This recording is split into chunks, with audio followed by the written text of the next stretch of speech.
Selamat sore saudara. Sebelum kita masuk firman Tuhan, kita berdoa dulu ya. Yuk kita berdoa. Bapa di surga, terima kasih untuk boleh beribadah pada sore hari ini, memasuki minggu Advent. Kami berdoa Tuhan supaya Minggu Advent ini bukan menjadi satu yang sifatnya hanya simbolik saja Tuhan. Tapi supaya Tuhan juga menaruh dalam hati kami satu kerinduan. Supaya kami boleh mengalami kehadiran Tuhan. Supaya hidup kami bukan hanya dari hari ke hari, tapi dari waktu ke waktu, dari detik ke detik, ada dalam hadirat Tuhan. Bahwa kami tahu kami hidup untuk Tuhan, bahwa kami tahu kami hidup karena Tuhan. Bahwa kami tahu tanpa anugerah Tuhan, kami ini bukan siapa-siapa. Terima kasih Tuhan Yesus, kalau sebentar firman akan diberitakan, kami berdoa untuk pimpinan Tuhan. Your guidance, your anointing to all of us, supaya kami boleh mengerti firman Tuhan dan boleh dibangun olehnya. Di dalam nama Tuhan Yesus kami berdoa dan mengucap syukur. Amin. Selamat sore, apa kabar? Jauh-jauh ya duduknya ya. It's okay. Saya langsung aja, mari kita membuka bagian Alkitab dari Injil Roma, surat Paulus kepada jemaat di Roma. Pasal yang ke-8 ya, pasal yang ke-8. Tema kita Advent dan Christmas, temanya restored. Kalau diterjemahkan dalam bahasa Indonesia artinya dipulihkan. Yang dipulihkan apa? Yang dipulihkan hari ini adalah hope atau pengharapan. Minggu depan yang dipulihkan apa? Yang dipulihkan joy. Lalu setelah itu peace, dan yang terakhir tanggal 19 nanti perayaan Natal yang dipulihkan adalah love. Bagi Bapak Ibu sekalian yang berencana untuk hadir dalam perayaan Natal, boleh mengundang teman-teman, please do RSVP. Formnya ada di meja bundar di luar sana, atau bisa communicate dengan Ali kalau mau datang ya, berapa orang dewasa, berapa anak-anak. Satu lagi sebelum baca firman Tuhan. We will not have a potluck, a traditional potluck. Jadi please jangan bawa makanan tanggal 19 ya. Kenapa kita belajar? Ternyata kalau makanannya itu di box, itu kita jauh lebih repot daripada makan di tempat. Jadi waktu kita anniversary, Ali, Au, Eva sama sekali tidak ada di ruang ibadah ini. Jadi mereka akhirnya kecapean kerja di bawah, and they cannot enjoy the fellowship and the service. Jadi kita kalau makan di tempat lebih gampang, semua ibadah kemudian turun nyiapin semua bisa. Tapi karena kita belum bisa makan di tempat, mesti bawa ke rumah, jadi jangan bawa masakan ke sini ya. Tanggal 19. But if you want to contribute, we will have something for you. Bukan obligated, bukan obligation, tidak wajib, tapi lebih baik by donation juga ke Ali ya. Tapi jangan bawa makanan entah matang atau mentah gitu ya. Oke. Ini ayat-ayat yang luar biasa sekali. Roma pasal yang ke-8, saya mengajak kita untuk membaca mulai ayat yang ke-35. Ya, ini ayatnya. Nah, selamat datang ya. Ayat 35 sampai ayat 39. Indah sekali, disusun sama Paulus. Mungkin salah satu tulisan Paulus yang paling indah yang saya pernah temukan. Siapakah yang akan memisahkan kita dari kasih Kristus? Penindasankah? Gitu ya, saya tambahin ya, kalau yang punya Alkitab. Atau kesesakankah? Atau penganiayaankah? Atau kelaparankah? Atau ketelanjangankah atau bahayakah atau pedangkah, seperti ada tertulis. Nah, ini terus Paulus ngutip, oleh karena engkau kami ada dalam bahaya maut sepanjang hari, kami telah dianggap sebagai domba-domba sembelihan. Tapi ayat 37, tetapi dalam semuanya itu kita lebih daripada orang-orang yang menang. Bahasa Inggrisnya is very nice, more than conqueror. Nah, dulu saya pernah jadi mahasiswa, kita mau retreat, fundraising, jualan sweater.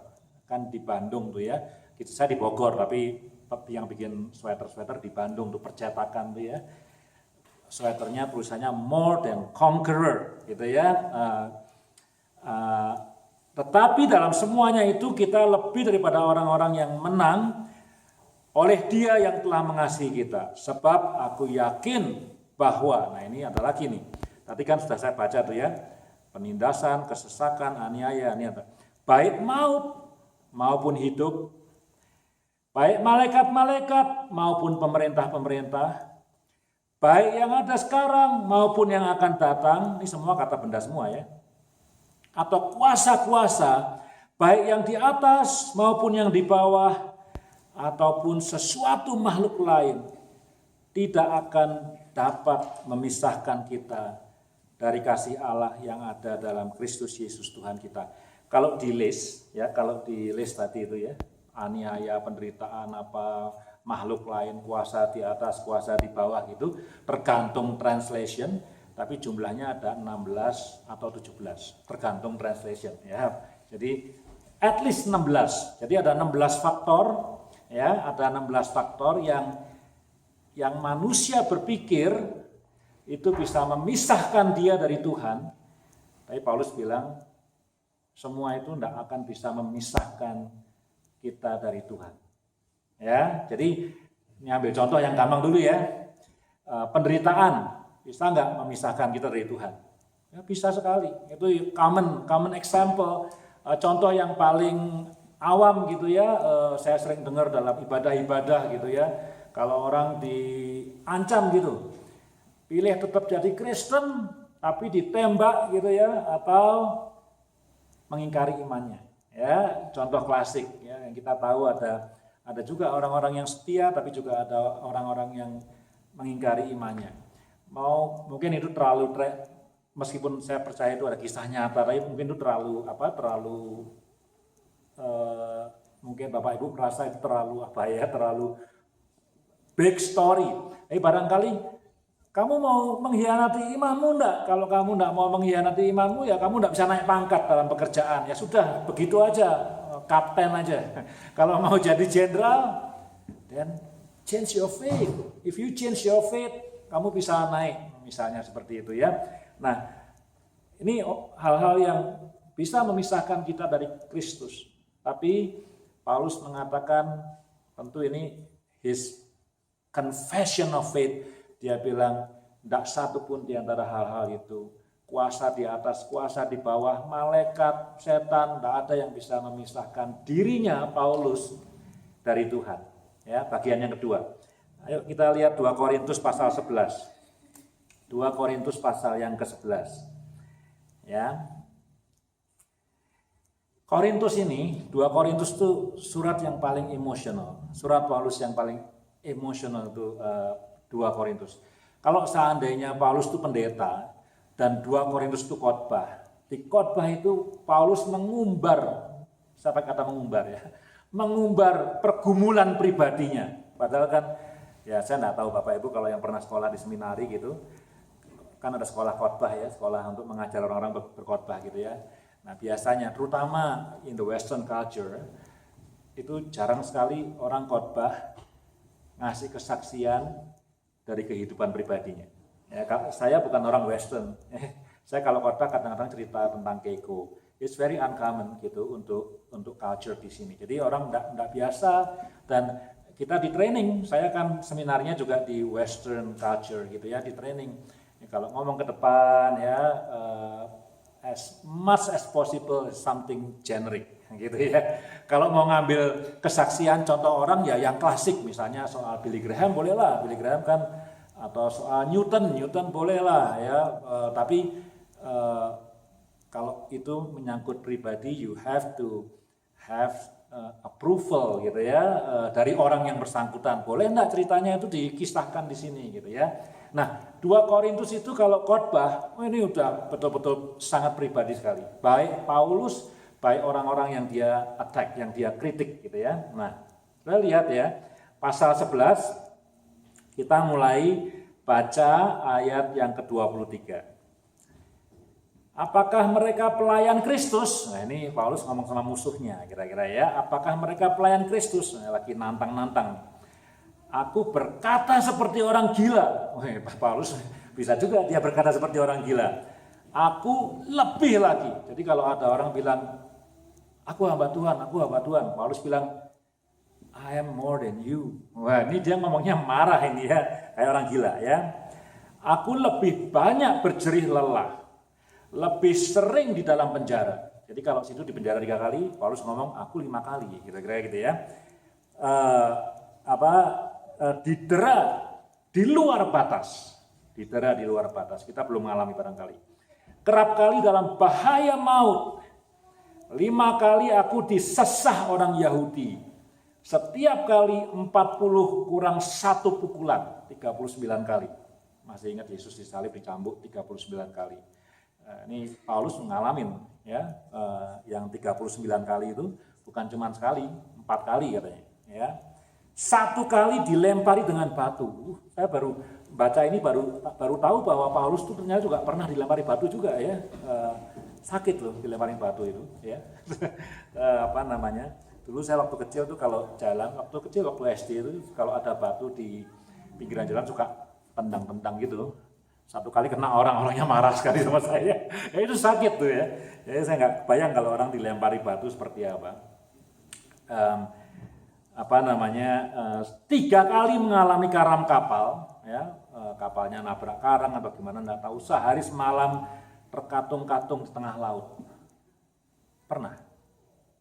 Belum pernah ya? Terkatung-katung di tengah laut. Nggak terbayangkan. Ya, dan dalam perjalananku aku sering diancam bahaya banjir dan bahaya penyamun, bahaya dari pihak orang-orang Yahudi dan dari pihak orang-orang bukan Yahudi.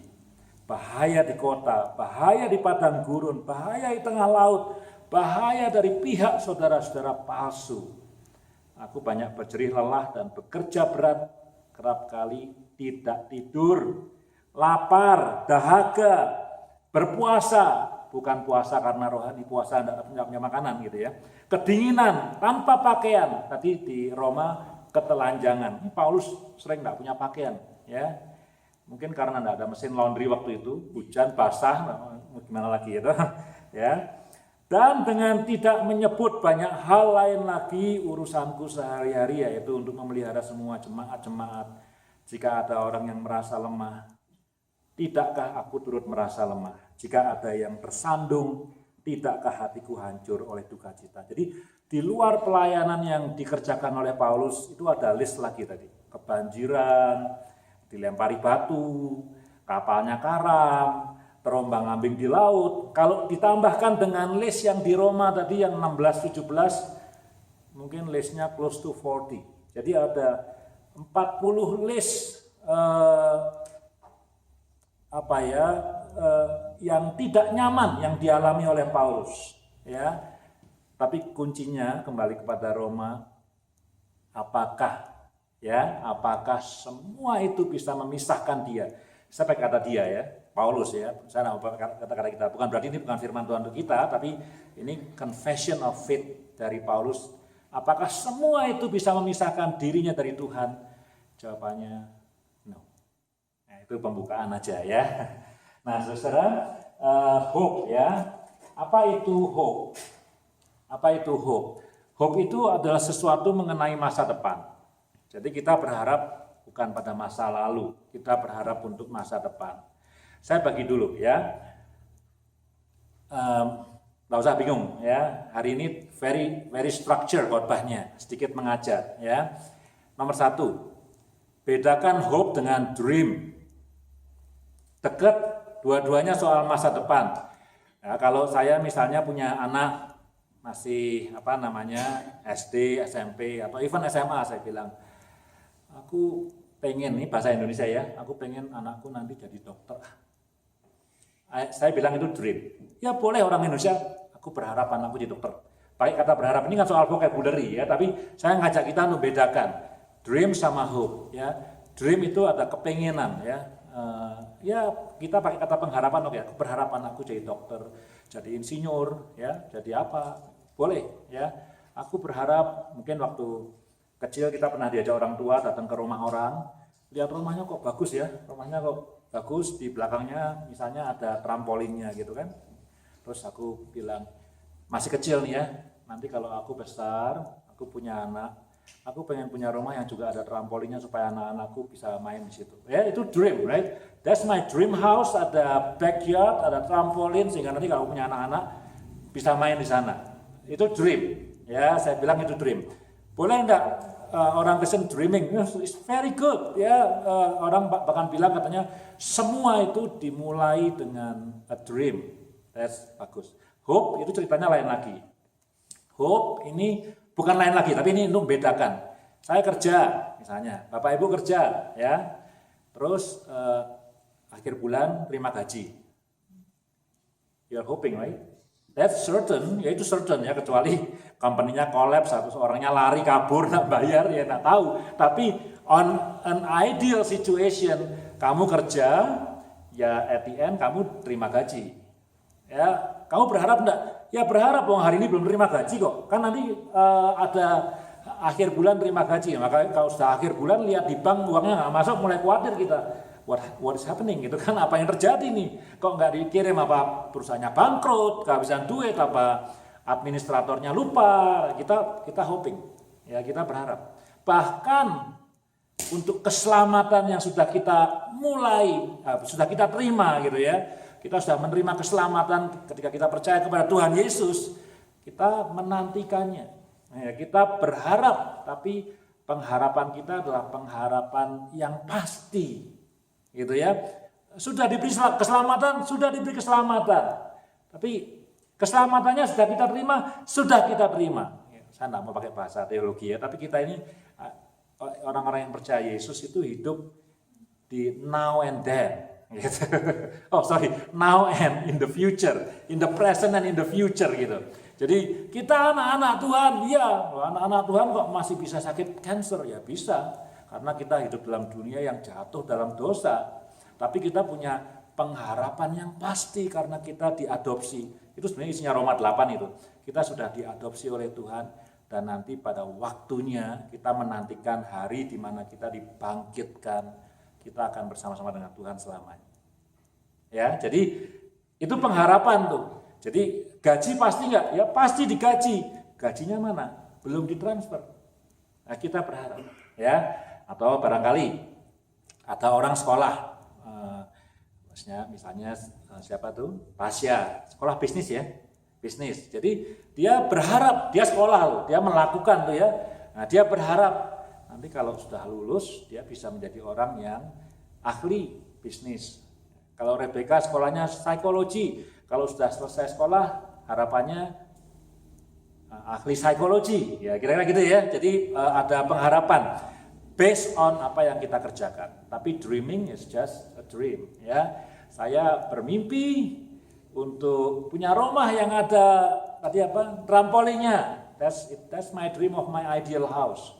Tapi kalau saya tidak bekerja, tidak mengumpulkan uang untuk bisa beli rumah itu dan tidak nyari rumah seperti itu, ya saya tidak akan pernah dapat rumah seperti itu.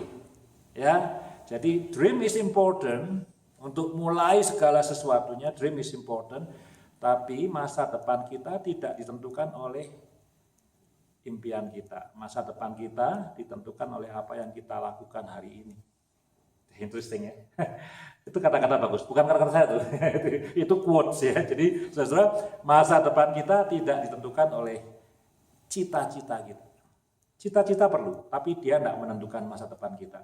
Masa depan kita ditentukan dengan apa yang kita kerjakan hari ini. Ya. Nah, itu satu tentang hope ya, pembagiannya itu membedakan dengan dream. Yang kedua, hope Ya, hope itu ada yang temporal, ada yang eternal. Dua-duanya penting. Saya tidak bilang yang satu penting atau nggak penting. Hope untuk sekolah important, ya. Jadi maksudnya bukan sekolah, untuk lulus dari sekolah, ya. Sekolah harapannya belajar kerja keras, nanti di wisuda, ya, hopefully jadi juara atau gimana gitu. Is important, ya. Sekolah itu saya pikir panggilan Tuhan. Hope untuk dapat pekerjaan yang baik. Penting juga, ya, pekerjaan itu bukan cuma untuk earning money, pekerjaan itu sesuatu yang berguna untuk melayani dunia, ya, melayani orang-orang di dunia ini. Saya sudah berapa hari ini kerja di Walmart, ya. Kadang-kadang saya mikir, orang kan hampir semua orang pengen kerja dengan gaji lebih bagus dan kerja lebih enteng. Amin. Amin lah semua orang, ya. Pokoknya pengennya kerja lebih bagus, lebih enteng, ya. Kalau bisa, jadi kalau ada pilihan yang lebih bagus gajinya dan lebih enteng pasti dipilih. Ngapain milih yang lebih berat dan lebih rendah gajinya? Kan konyol, ya kan? Benar ya? Ini akal sehat kita kan. Tapi bayangin ya, seandainya lapangan pekerjaan itu cukup, ya. Jadi banyak lapangan pekerjaan. Lalu semua orang itu milih pekerjaan yang enteng dan gajinya bagus, sampai-sampai tidak ada yang mau kerja di Walmart. Misalnya loh ini ya, misalnya. Sampai-sampai tidak ada yang mau kerja di Walmart, tidak ada yang mau kerja di Superstore, tidak ada yang mau kerja yang pokoknya gaji minimum itu tidak ada yang mau kerja lagi. Terus tokonya berantakan di Walmart dan di Superstore. Kan society collapse, right? Ya, society collapse. Kerjaan saya itu cuma naruh-naruh barang tuh ya. Coklat habis itu diisi, apalagi makanan biskuit habis itu diisi. So simple. Cuman gitu aja ya, pakai otak sedikit lah. Sedikit pakai otak ya. Jangan ngaco juga gitu ya, naruh-naruhnya. Ya rapi-rapi supaya memang setelah selesai kerja. Jadi kalau saya masuk Walmart jam 11 malam agak berantakan. Waktu pulang jam 7 itu kelihatan bagus ya, kayak penuh gitu ya, shelf-nya seneng gitu ya, lihat seperti itu. Tapi kayak tidak ada artinya ya, cuma naruh makanan kaleng di situ, taruh gitu ya. Cuman saya bayangkan kalau sampai lapangan pekerjaan itu cukup, terus tidak ada yang mau kerja di Walmart, gimana coba? ya, di mana orang tuh entah Superstore atau Shopee atau Co-op, whatever itu, yang perlu pelayanan yang simple seperti itu. Semua kerjaan itu sesuatu yang baik. Ya, jadi kita ngimpi pekerjaan yang baik is good, ya. Temporal. Orang sakit berharap untuk sembuh, boleh enggak? Sangat boleh, sangat bagus. Masa orang sakit mau sakit terus, kan aneh, ya. Jadi kalau sakit mau sembuh, sakitnya apapun juga mau sembuh, boleh. Jadi pengharapan yang sifatnya temporal. Punya konflik sama orang lain, mau dipulihkan, boleh enggak? Sangat boleh. Berharap untuk menikah, boleh enggak? Boleh sekali. Mau punya anak, boleh sekali. Ya, semua akhirnya akan habis ya. Semua manusia akan mati, kan? Semua akan mati. We are all dying gitu kan. Tapi selama kita hidup, apa yang kita lakukan itu sangat penting. Saya tidak mengatakan selama kita hidup karena kita tahu kita akan masuk surga, kemudian udahlah hidup kita sembarangan aja. No, kita kalau bisa kita achieve the highest possible yang kita bisa lakukan. It's very important. Tapi ada hope yang sifatnya eternal, kan, keselamatan ya. Bapak Ibu sekalian yang sudah percaya Yesus Kristus sebagai Tuhan dan Juru Selamat, kita punya jaminan keselamatan di surga nanti. Ya, sudah terima nih. Nunggu nanti pintunya dibuka, kita dimasukin ke sana. Ya, ada dua hope, ya. Nah, mana yang lebih penting? Dua-duanya penting. Ya, dua-duanya penting. Tapi kita perlu tahu bahwa yang temporal, tadi saya sudah katakan, satu kali akan habis. Ya, saudara boleh dreaming punya uang yang banyak. Uang itu bukan sesuatu yang salah. Dreaming jadi orang kaya sangat boleh. Dan karena sudah dreaming dan mau jadi orang kaya sungguh-sungguh, sudah bekerja keras, boleh. Jadi switching from dream to hope dengan bekerja keras jadi orang kaya. Tapi nanti saudara mati, uangnya nggak dibawa. Right? Ya, uangnya ada gunanya, gunanya buat siapa? Buat anak-anak, ya, buat cucu-cucu, tapi you don't bring the money. Temporal, hanya temporal saja, ya. Tapi sesuatu yang di surga nanti itu selamanya keselamatan jadi milik kita yang dianugerahkan Tuhan. Itu hope, ya. Kemudian restore, ya, restore itu dipulihkan. Ya, kata dipulihkan itu berarti pernah ada, ya, pernah ada, kemudian rusak atau hilang. Kemudian kalau rusak diperbaiki, ditempel gitu ya, atau dicat lagi, atau kalau pernah sakit kasih obat sembuh ya. Maka itu orang kalau memperkenalkan diri, I am a cancer survivor. Ya, artinya apa? Aku pernah cancer, sekarang survive. Ya, sementara sembuh, nggak tahu sampai kapan gitu ya. I'm a cancer survivor. Dulunya pernah sehat, tapi pernah terluka, luka cancer. Sembuhkan sekarang, survive, ya seperti itu. Jadi hope-nya pernah ada, kita semua pernah punya hope ya, entah pengen jadi orang kaya, pengen jadi orang pinter, pengen punya keluarga bahagia, pengen apa saja, kita punya dream, punya hope gitu ya. Tapi hope itu hilang somehow karena sesuatu hal, sekarang dipulihkan. Ya, nah khotbah saya, ini khotbahnya hari ini tidak eksposisi seperti biasanya gitu ya. Nah khotbah saya yang pertama ingin memberitahu pada Bapak Ibu sekalian hal-hal apa saja yang kemungkinan besar bisa membuat Bapak dan Ibu hopeless. Nah, bukan hopeless sih sebetulnya. Losing hope, kehilangan pengharapan. Tidak berani berharap lagi, gitu ya. Tidak berani berharap lagi, kehilangan hidup tanpa pengharapan gitu. Ya kan nanti semua mati, ya udah nunggu jam, tanggal, harinya aku mati aja gitu ya. Ya jadi semua manusia mati itu betul. Saya mati, semuanya mati, yang masih kecil juga nantinya akan mati. Tapi selama kita hidup di dunia ini kita perlu hidup bertanggung jawab. Ya ada 6 faktor. Saya punya catatan. Ada 6 hal yang, nah saudara coba boleh kalau yang punya catatan boleh tulis di handphone ya.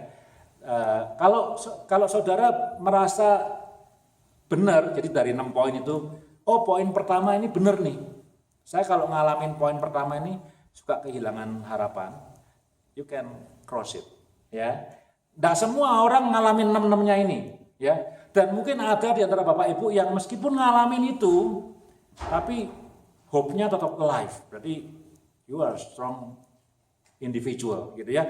I mean it's good. I mean your faith is strong. Memang anjurannya kita enggak kehilangan harapan, tapi sebagai manusia biasa 6 faktor ini bisa membuat kita losing hope. Ya, bukan cuma losing tapi enggak berani lagi berharap, ya. Nomor satu ini susah didetek. Ya, tapi ini reality. Nomor 1 adalah traumatic event. Tapi susah didetek karena orangnya tidak tahu apa yang terjadi. Orang-orang yang waktu masih kecil, ya, saya tidak mau ngomong banyak soal konseling atau psikologi. Orang-orang yang pada waktu kecil itu mengalami abuse, ya, trauma di abuse sama orang tuanya atau sama omnya atau sama tantenya atau sama siapa saja, tidak tahu dia, kita tidak bisa jelaskan secara logik, tapi ketika dia dewasa dia defect dan dia tidak tahu karena dia lupa, dia tidak punya memori. Oh pada waktu kecil itu pernah ngalamin misalnya sexual abuse atau verbal abuse gitu ya. Saya tidak tahu, tapi katanya rata-rata memori orang itu cuma bisa going back sampai ketika dia umur 4 atau 5. Dia tidak tahu ketika dia umur 3, umur 2, umur 1. Ada yang ingat umur 1, umur 2, umur 3? Nggak ingat lah. saya sih nggak ingat, cuman mungkin memori saya paling jauh. Kayaknya saya pernah dirayain ulang tahun umur 4, itu pun karena ada fotonya. Kalau nggak ada fotonya, Kayaknya yang saya ingat mungkin umur 6 kali, 6, 5 itu yang saya masih punya memori saya ngapain gitu ya. Tapi saya enggak bisa lebih jauh dari itu. Nah kalau orang-orang yang ngalamin abusive, ya dari orang lain, orang dewasa khususnya, dan dia enggak tahu sebetulnya, enggak ada yang ngasih tahu dia mungkin, atau ada yang ngasih tahu barangkali, maka masa dewasanya kalau enggak pernah dibereskan itu defect, dia akan defect. Ya, nah, saya enggak terlalu mau jauh ke sana, tapi orang-orang seperti ini kadang-kadang ya something wrong with his atau her life gitu ya, enggak merasa hidup enggak ada gunanya, enggak berani berharap, enggak berani dreaming, enggak ngapa-ngapain ya. Jadi penyebab pertama sekali lagi susah dijelaskan, tapi it's a traumatic event. Trauma yang ini susah nyembuhkannya. Kenapa? Kadang orang dewasa tersebut enggak tahu apa itu, tapi itu terjadi dalam hidupnya. Ya, enggak usah dibahas lebih jauh. Kapan-kapan undang konselor suruh khotbah ya soal apa namanya luka batin ya, namanya kita luka batin. Yang kedua broken relationship.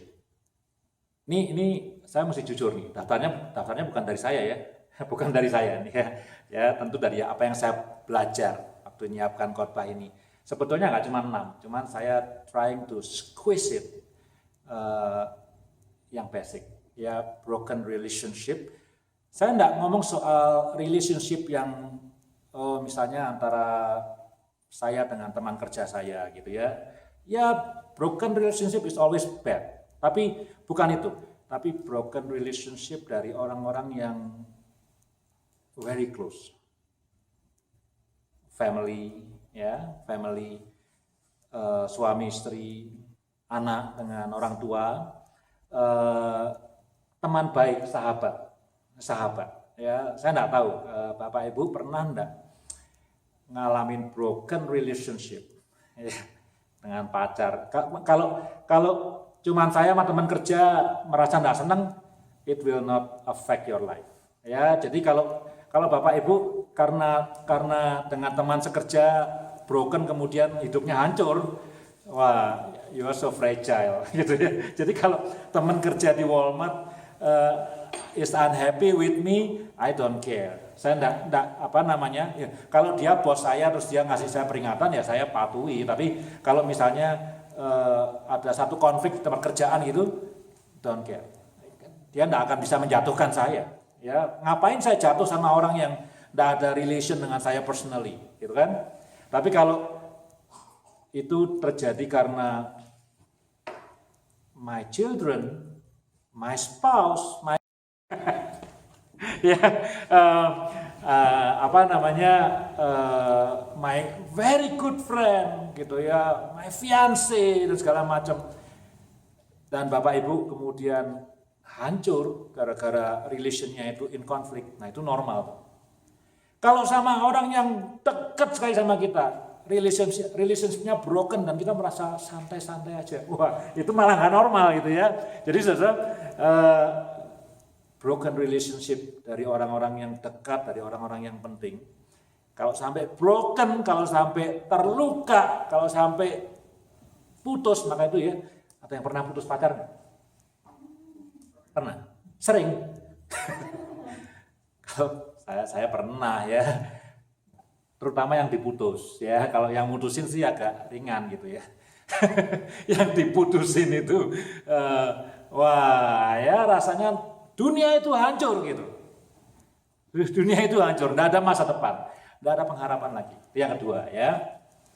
Yang ketiga, cepat aja. Serious health problem. Ya.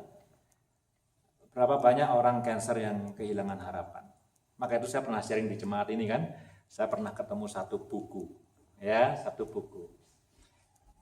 Tulisannya bagus, ini permainan kata, ya. Cancer is only a word,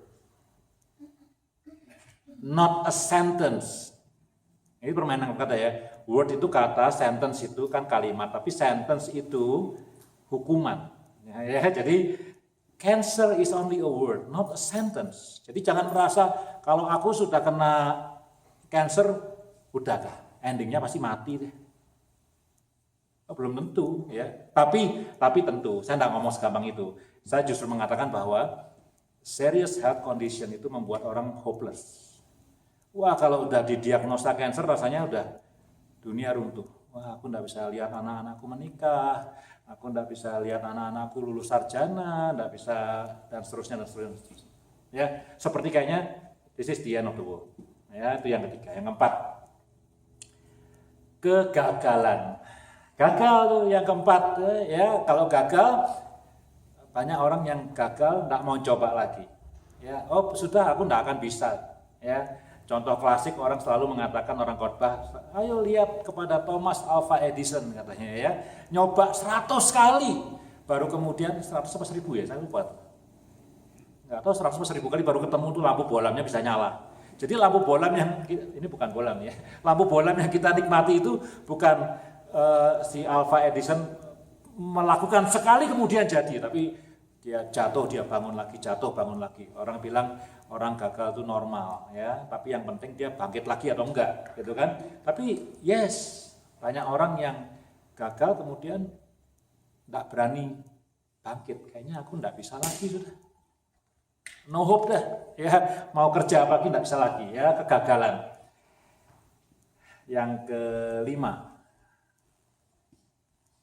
unchangeable circumstances. Keadaan yang tidak bisa dirubah. Ya ini tak apa-apa ya kita ngomong ya. Ada orang menikah, harapannya apa menikah umumnya? Punya anak. But then realize tidak bisa punya anak. Infertile ya, whatever the reasons lah ya, infertile. Nah kalau pernah, saya punya buku, rasanya di bawah tuh ada bukunya ya, di bawah ada di rumah saya lupa tuh ya. Buku Kristen, bagaimana melayani orang-orang yang nggak bisa punya anak. It's a delicate issue, it's not easy gitu ya. Waktu nikah mau punya harapan, bisa punya keturunan, kecuali menikah memang nggak mau punya anak, itu ceritanya lain lagi ya. Tapi mungkin nggak terlalu banyak orang seperti itu. Orang menikah mau punya anak, dan kemudian found out, itu nggak bisa the situation, the circumstances tidak bisa dirubah. Wah itu bikin orang down sekali. Orang pengen jadi atlet, naik mobil, kecelakaan, kakinya mesti diamputasi. Bisa di repair, tapi kemudian dia tidak bisa bertanding di Olimpik, dia bisa bertanding di Paralimpik. Ya, itu kalau orangnya mau bangkit lagi gitu ya. Tapi aku mau jadi sprinter, tiba-tiba naik motor jatuh, kakinya harus dipotong. Udah. Dunia runtuh, ya itu keadaan yang nggak bisa dirubah. Nggak tahu ada nggak yang saudara yang ngalamin hal itu? Ada keadaan dalam hidup saya nggak bisa rubah, sudah ya sudah emang mesti terima itu, gitu ya. Dan yang terakhir adalah kalau kita kehilangan orang-orang yang sangat kita cintai, tapi kehilangannya painful. Jadi kalau saya cinta sekali sama ayah saya misalnya, ya, saya respect sama ayah saya cinta sama ayah saya, tapi dia meninggal usianya 79 tahun, ayah saya nih. Ya saya bilang sedih ya, pasti sedih ya. Tapi oke. Tapi kalau dia meninggalnya umur 50 tahun, waduh, susahnya lebih ini ya, lebih tragic loss, painful loss gitu ya. Loss ini bisa meninggal, bisa nggak meninggal. Yang meninggal dulu ya, kehilangan anak misalnya, kalau pernah kehilangan anak, kehilangan sahabat dekat, wah itu devastating impact-nya. Itu 6 hal ya, 6 hal. Nah saya bilang ya, di list saya awalnya banyak sekali, ini cuma coba di squeeze yang paling berat, tapi saya percaya mungkin di antara kita bisa associate with one of them. Ya, ketika mengalami 1 atau 2 atau 3 atau 6-nya itu, kita dunia seakan runtuh, kita tidak berani berharap lagi, seolah tidak ada harapan lagi. Ya, itu poin yang pertama. Ya, apa yang bisa membuat kita kehilangan harapan. Yang kedua, bagaimana kita menghadapinya nih? atau kalau kita dalam situasi seperti ini atau seperti itu, atau saya sebagai pendeta terus khotbahnya apa gitu ya. Nah, solusinya ya bukan solusi tapi teachingnya ya, ada 3 hal. Yang pertama, kita mesti tahu ini agak susah nih ya, tapi kita mesti tahu bahwa hidup ini lebih berat dari apa yang kita bayangkan. Kita mesti tahu itu. Ya. Semua orang itu ingin hidupnya enak. Saya juga ya, bukan cuma saudara, saya juga. Siapa sih yang enggak pengen hidup enak ya? Pengen hidup enak, pengen bisa enjoy seperti apa yang diinginkan gitu ya. Tapi be realistic bahwa hidup ini lebih sulit, more difficult than what you thought. Ayub, tahu Ayub? Ayub 5 ayat 7 atau Ayub 7 ayat 5, saya lupa tuh ya. Manusia itu lahir untuk mengalami trouble, ngalamin masalah. Tapi tentu jangan ini ya, jangan berarti Ayub nih gimana? Ayub itu adalah seseorang yang menjadi bukan typology namanya apa ya? Jadi contoh tentang suffering, tentang hidup yang penuh problema, penuh ya. Kalau saudara cuma sakit, meskipun sakitnya berat, itu satu problemku sakit. Tapi kalau sudah sakit, konflik sama spouse, 2 problem, baru 2. Pekerjaan mungkin masih lancar. Tapi kalau sudah sakit, konflik sama spouse, mau dipecat sama bos, 3 problem, baru 3. Masih banyak yang lainnya kan, masih bisa hidup gitu ya. Apalagi ya kalau sudah semua ini, Ayub itu sudah penuh, ternaknya semua mati, ya, anaknya, mantunya mati semua. Terus bukan cuman apa yang dia punya, bukan cuman anak-anak mantunya, borokan semua. Wah, gatel, garuk-garuk terus, nggak bisa pakai baju dia. Wah, yang terakhir paling menyakitkan, dipisuh-pisuh sama istrinya. Bukan sama istrinya, sama 3 sahabatnya. Sahabat loh ini, orang paling dekat sama dia. Ngasih nasihat macam-macam. Nasihatnya baik-baik semua gitu ya. Tapi kadang-kadang orang yang in pain itu enggak perlu nasihat sebetulnya. Dia perlu yang lain gitu ya. Waduh, dunia runtuh. Maka itu dia bilang manusia itu lahir cuman untuk ngadapin masalah aja. Kita baca aja. Kalau enggak 5775 ya. Kayaknya 57. Ayub 5 ayat 7, coba saya lihat. Nah, mungkin ayatnya terlalu penting untuk kita skip. Ayub 5 ayat 7. Ayub itu sebelum Mazmur ya.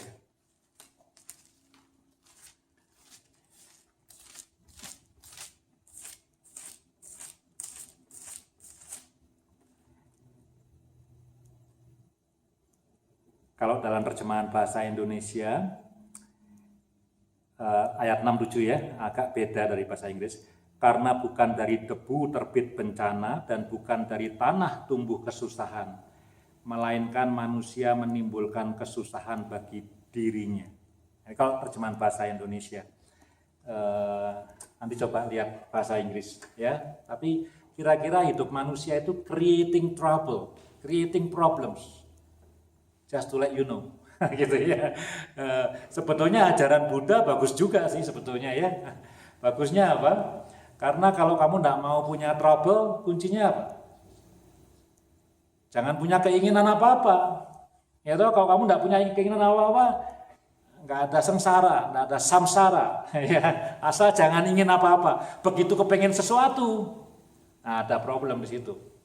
Kepengen beli rumah, problemnya apa? Nggak punya uang gitu kan. Ya, jadi kalau nggak pengen beli rumah, ya nggak ada problem apa-apa. Ya, itu yang pertama. Jadi yang pertama mari kita bersama-sama sadar kalau kita sedang menghadapi masalah yang membuat masalah yang berat lah ya, jangan kita bilang dan kita kemudian stres sekali sampai kita kehilangan harapan, sampai rasanya waduh sudah depres dan tidak ada lagi artinya hidup ini. Saya tidak tahu sesuai mengalami itu atau enggak, tapi mungkin ada yang mengalami seperti itu.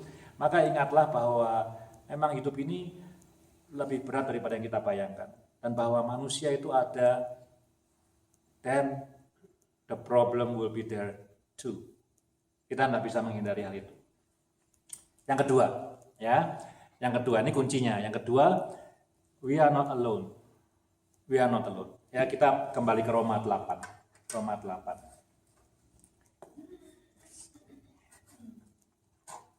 Belum ngantuk kan ya? Pendetanya lagi semangat khotbah soalnya. Roma 8, anak kacamata saya.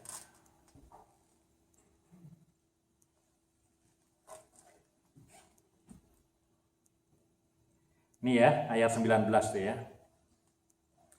Sebab dengan sangat rindu seluruh makhluk menantikan saat anak-anak Allah dinyatakan. Karena seluruh makhluk telah ditaklukkan kepada kesia-siaan, bukan oleh kehendaknya sendiri, tetapi oleh kehendak Dia, seperti yang kita baca, yang telah menaklukkannya. Tetapi dalam pengharapan, karena makhluk itu sendiri juga akan dimerdekakan dari perbudakan kebinasaan dan masuk ke dalam kemerdekaan, kemuliaan anak-anak Allah. Sebab kita tahu bahwa sampai sekarang segala makhluk sama-sama mengeluh. Siapa sih yang tidak mengeluh kita? Semua mengeluh kan? Tadi pagi mengeluh, mungkin besok bangun mengeluh. Sama-sama merasa sakit bersalin. Ibu-ibu mungkin tahu rasanya. Dan bukan hanya mereka saja, tetapi kita yang telah menerima karunia sulung roh, kita juga mengeluh dalam hati kita sambil menantikan pengangkatan sebagai anak, yaitu pembebasan tubuh kita. Sebab kita diselamatkan dalam pengharapan. Wow, bagus sekali ya. Kita diselamatkan dalam pengharapan. Tetapi pengharapan yang dilihat bukan pengharapan lagi. Sebab bagaimana orang masih mengharapkan apa yang dilihatnya. Tetapi jika kita mengharapkan apa yang tidak kita lihat, kita menantikan dengan tekun. Ayat 26. Demikian juga roh membantu kita dalam kelemahan kita. Ya, tadi katanya apa? Semua kita mengeluh. Siapa yang dari tadi bangun pagi belum mengeluh? Ada nggak? Belum ya? Semua mengeluh ya sudah ya.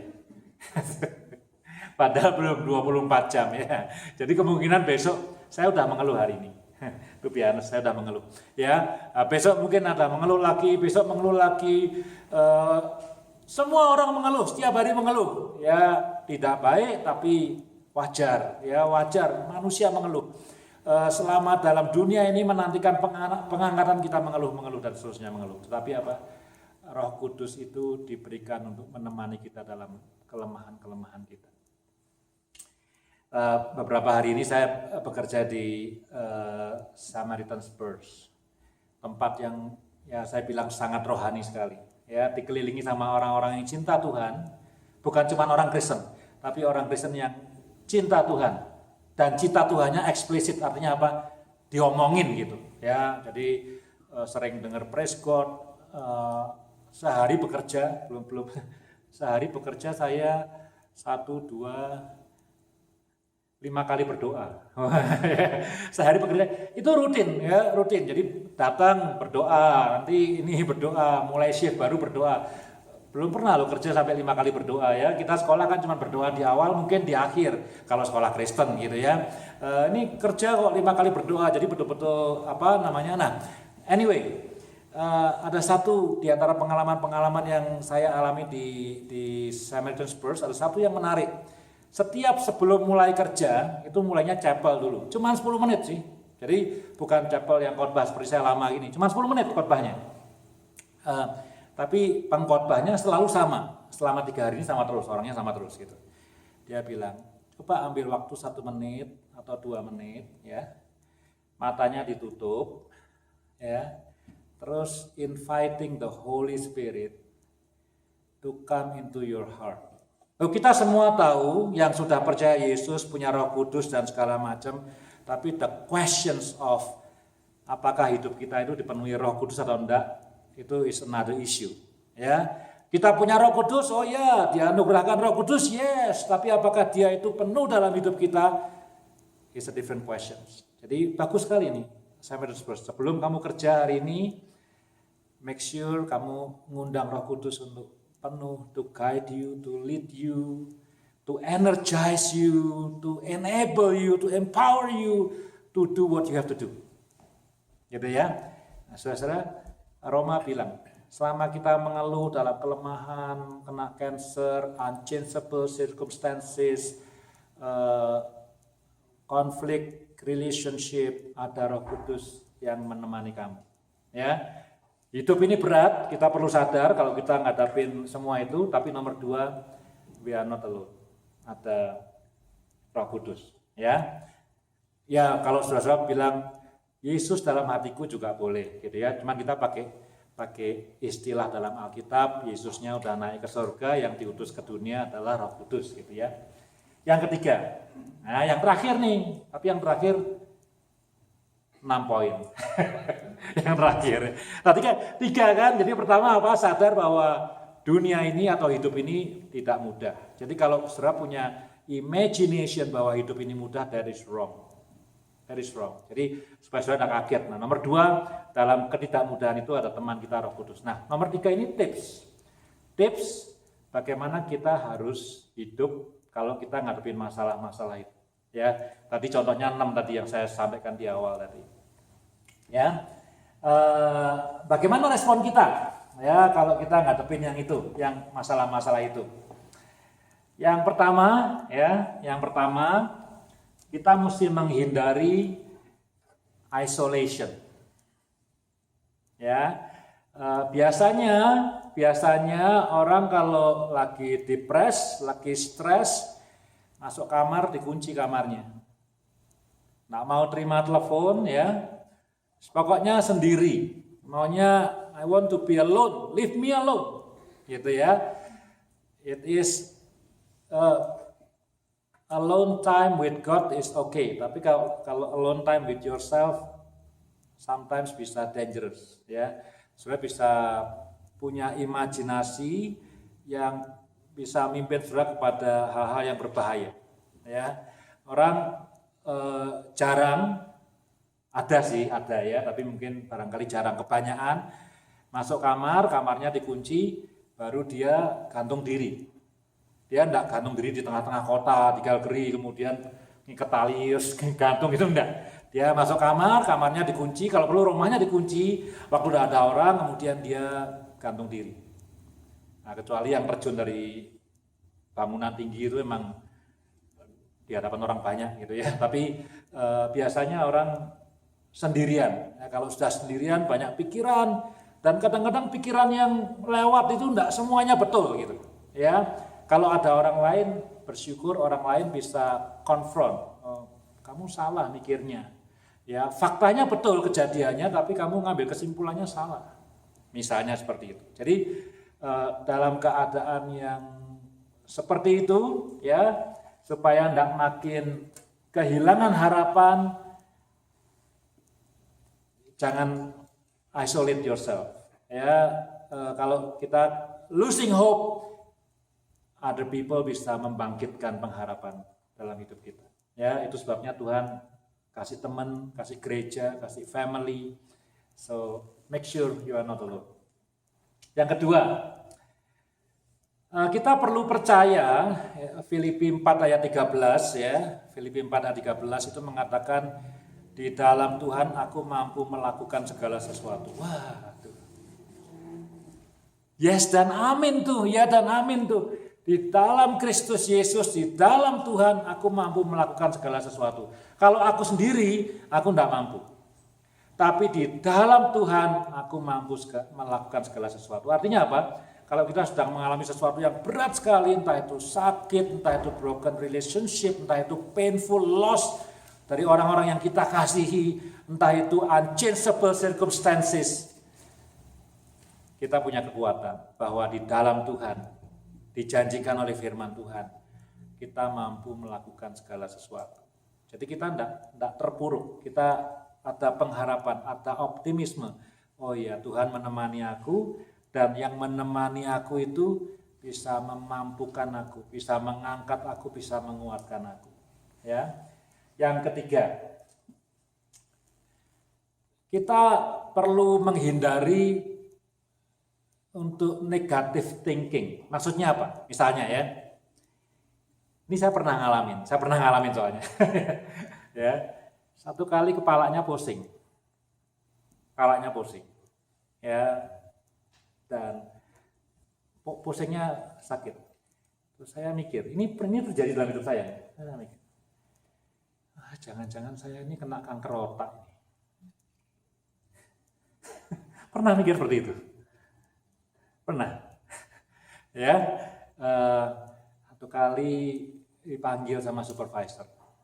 Nah, kalau ini saya belum ngalamin ya, mungkin Bapak. Terus, wah ini jangan-jangan saya mau dipecat ini. Nah, baru dipanggil sama supervisor, kita mikirnya, oh ini mau dipecat ini ya, ya jangan-jangan saya mau dipecat ini ya. Itu mungkin bukan negative thinking, tapi semua diinterpretasikan yang worst possible. Pusing, kanker otak, ya, dipanggil bos mau dipecat gitu ya. Nah orang kalau mikirnya kayak gitu ya sudah tidak ada harapan. Ya, cuman thinking kapan eksekusinya gitu ya, kapan saya dieksekut, padahal sebetulnya it's not that bad, belum tentu seperti itu kejadiannya ya. Kita perlu avoid itu. Yang keempat, kalau kita ngalamin sesuatu yang ditekan, under pressure, itu mungkin adalah kesempatan yang kita bisa gunakan untuk mengenal diri kita sendiri lebih baik. Ya, biasanya khususnya kalau dalam konflik. Kalau dalam konflik, biasanya manusia itu punya kecenderungan untuk menganalisa orang yang konflik sama dia. Kalau saya misalnya konflik sama Pak Rudi gitu, misalnya, terus saya start mikir, Pak Rudi ini orangnya kayak gini ya, kita analyze. Kita lupa to analyze ourselves. Karena konflik itu, di semua konflik, disebabkan oleh dua orang, tidak pernah satu orang. Kalau cuman Pak Rudi tidak senang sama saya, tapi saya senang sama dia, no problem. Tapi kalau dia tidak senang sama saya dan in response, saya tidak senang sama dia juga, nah itulah konflik. Cuman seringkali kita cuman analyze the other party and we forgot to analyze ourselves. Jadi kadang-kadang kalau dalam konflik itu sebenarnya is a way to understand ourselves better, untuk bisa menemukan sebetulnya siapa aku ya. Ya oke, aku kenal siapa dia, tapi siapa aku? Ada enggak yang harus aku perbaiki supaya aku bisa baikan lagi sama dia? Ya, self discovery. Jadi instead of kehilangan harapan, takut nanti mati karena tumor otak, takut nanti dipecat dari pekerjaan. Mari kita gunakan masalah, mari kita gunakan kesulitan hidup itu untuk mengenal diri kita dengan lebih baik. Habis lagi ya? Sure. Masa lebih dari sejam? Hampir, bentar lagi. Yang kelima, biasakan untuk hidup mengucap syukur. Ya, saya sudah sharing beberapa minggu yang lalu, 2 minggu yang lalu, tentang gratitude. Minggu lalu saya sharing ya tentang gratitude journal. Siapa yang sudah mulai? Minggu lalu saya sharing kan, tiap hari tulis di jurnal untuk apa yang aku ucap syukur pada hari itu. Ya, saya mulai nulis apa yang saya ucap syukur mengenai hari itu. Pada hari pertama saya kerja di St. Martin's, terus terang saya stres bener ya.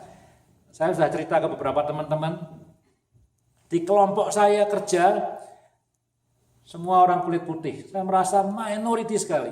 Saya sudah lama ada dalam lingkungan yang multicultural, ini sendirian gitu. Dalam kelompok yang lebih besar, sekitar 80 orang gitu, mungkin yang tidak kulit putih cuman 10 orang barangkali. Merasa minority, padahal tidak ada apa-apanya. Mereka tidak berbuat hal yang tidak baik, tapi saya ada ketakutan gitu ya. Saya duduk di bangku di teater, tuh kali tahu ada teater di situ karena semua dimulai dengan devotion. Kemudian ada satu orang datang kepada saya namanya David, gitu ya. Dia tanya apa? Can I pray for you? Interesting. Ya, dia bukan supervisor, dia juga my colleague, sama kerjaannya, sama jabatannya, datang kepada saya untuk berdoa buat saya.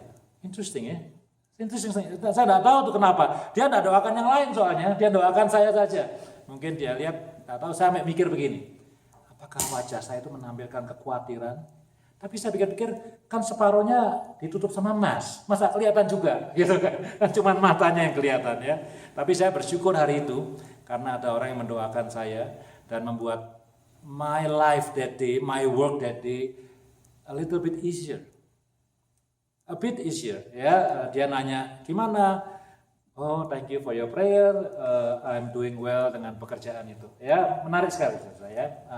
So biasakan untuk be thankful. And that day I'm so thankful because someone came to me and pray for me. Yang terakhir, ini terakhir benar nih, terakhir ya.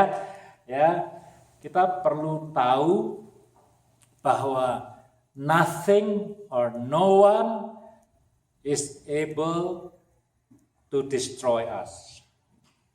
Tidak ada satupun di dunia ini. Makanya saya mau kembali poin terakhir ini dengan ayat yang kita baca dalam Roma 8. Tidak ada satupun, even kalau itu dilempari batu, even kalau itu kapal karam, even kalau itu penderitaan, even kalau itu kesesakan, even kalau itu semua broken relationship, cancer atau apapun juga. Ini kalau Paulus ngomong, tidak ada satupun yang bisa memisahkan kita dari Tuhan. Apakah itu bisa membuat kita devastated? Yes. But it will not destroy us. Nah, kalau di bahasa Indonesia mungkin devastating sama destroying mungkin cuma satu kata kali ya.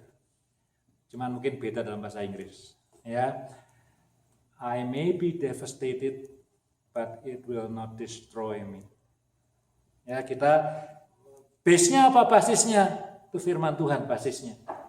Mau kapal karam, mau terombang-ambing di tengah laut, mau konflik jelek sekali situasinya, mau dipecat dari pekerjaan, mau dilempari batu, mau sampai mati, disesah di penjara.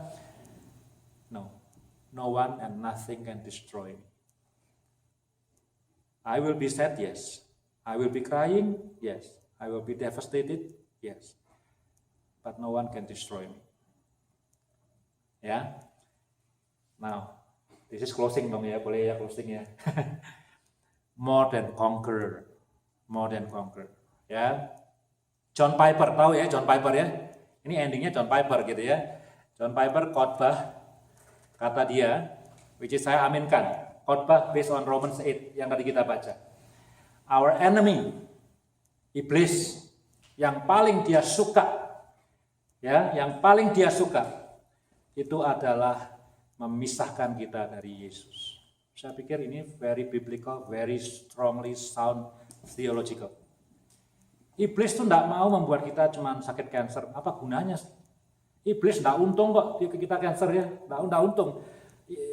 Rumah kita kebakaran, apa iblis untung? Tidak ada untungnya iblis. Iblis tidak akan ketawa-ketawa karena kita sakit. Iblis tidak akan tepuk tangan karena rumah kita kebakaran. No. Tapi kalau kita meninggalkan Tuhan, waduh, dia senang sekali. Seperti malaikat bernyanyi kalau ada satu orang terima Yesus sebagai Tuhan dan Juru Selamat. Iblis nyanyi kalau ada satu orang meninggalkan Tuhan Yesus. So John Piper is very clearly biblical, theologically sound.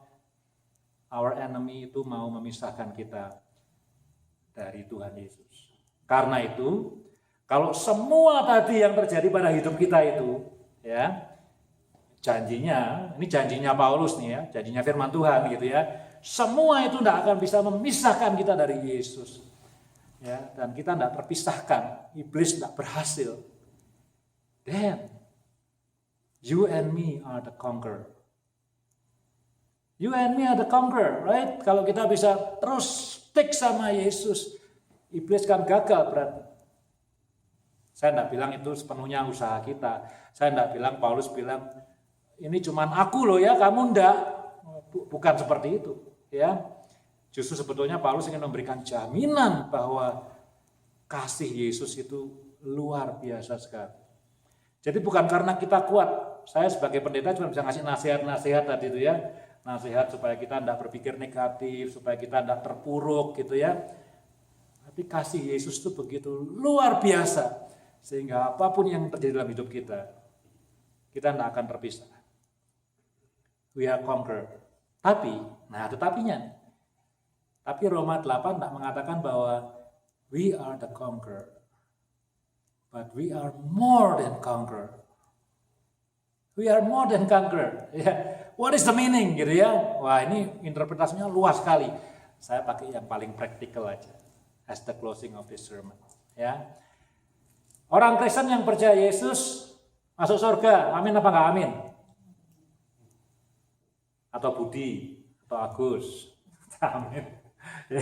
Amin ya, orang percaya Yesus, Alkitab mengatakan diampuni dosanya, dianugerahi keselamatan, kekal, tidak bisa dibatalkan. Itu janji firman Tuhan yang luar ya. Pasti masuk surga, ya, dijamin firman Tuhan, no question. Iblis tidak bisa misahkan kita itu, iblis tidak bisa membatalkan itu. You and me are conqueror. Tapi pertanyaannya adalah bagaimana hidup kita selama masih di dunia ini, ketika masih mengeluh, ketika masih bisa kena sakit, ketika masih bisa broken relationship-nya. Apakah kita hidup untuk cuma nunggu mati terus masuk surga? Apa kita bangkit kembali seperti Alva Edison sampai menemukan lampu itu? Kalau kita cuma, oh ya sudah, tidak ada hope lagi, cuma ada the eternal salvation, I'm looking for that, but nothing to do now. Semua sudah hancur, dunia sudah remuk, my relationship sudah tidak ada harapan, tidak ada masa depan. So I'm just waiting sampai aku mati. Then yes, you are the conqueror, but you are not more than the conqueror. Kamu cuma menang aja, iblis tidak bisa misahkan kamu dari Kristus. Tapi kalau kamu berani hidup untuk terus berharap selama di dunia ini, untuk terus melihat ke depan, meskipun ada kejadian-kejadian yang tadi yang tidak nyaman tadi, then Romans 8, you and me are more than conqueror. Oke, mari kita berdoa. Tuhan Yesus, terima kasih untuk firman Tuhan pada hari ini, pada sore hari ini Tuhan. Terima kasih untuk Advent minggu yang pertama Tuhan. Engkau datang ke dunia ini, Advent, coming, datang. Untuk menawarkan kasih kepada kami semua. Dan kami bersyukur sekali Tuhan, karena apa yang Kau tawarkan itu Tuhan. Kasih yang menjamin, kasih yang tidak bisa dibatalkan Tuhan.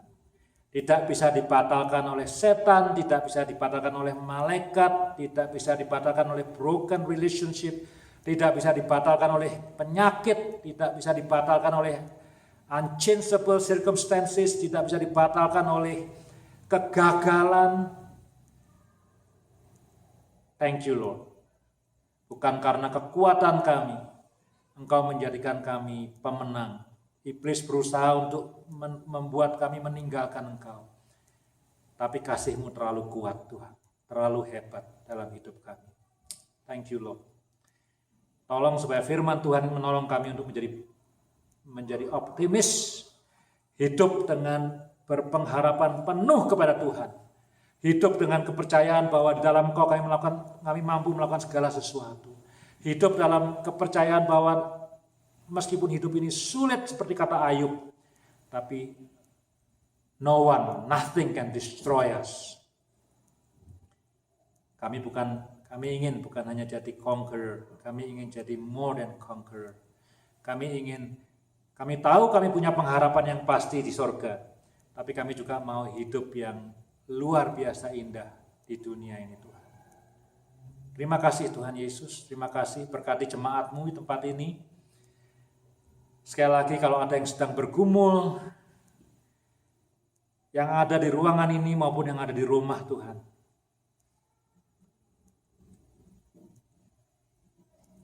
ingatkan kami semua bahwa kami tidak sendirian Tuhan. Firman-Mu tadi mengatakan, di dalam keluhan-keluhan dan kelemahan-kelemahan kami, ada Roh Kudus di sana. Jemaat, terimalah berkat Tuhan, kiranya damai sejahtera dari Allah Bapa dan cinta kasih dari Yesus Kristus, serta persekutuan di dalam Roh Kudus boleh menyertai hidup kita dari saat ini sampai nanti Tuhan datang kembali.